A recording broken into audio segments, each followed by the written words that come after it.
Dando a sua opinião pela internet. Os favoritos. 5% empate. Lá vem o Brasil. 12% Paraguai. Lá vem o Brasil. Olha o cruzamento. Olha o gol! Gol!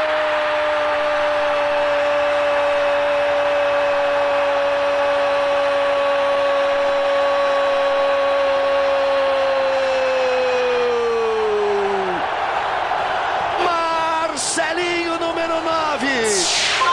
Antes dos 5 minutos do primeiro tempo, Marcelinho, Brasil, foi o que ele colocou na camiseta. E bota pra correr pra Denilson. Vambora, Denilson. Ele desequilibrou na Copa América contra o Paraguai. Vai-se embora, Denilson. Faz a finta, a galera gosta. Rivaldo pediu. Outra vez, outra finta do Denilson. Ainda ele. Pra Rivaldo, no gol!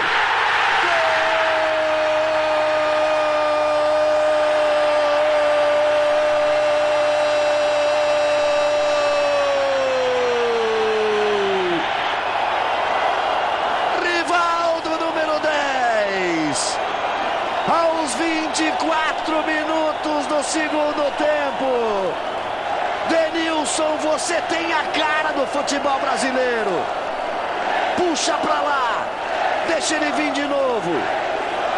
Puxa o cruzamento, bota na cabeça do Rivaldo, e o Rivaldo onde ele tem que jogar é lá dentro, que ele faz um gol atrás do outro no Barcelona.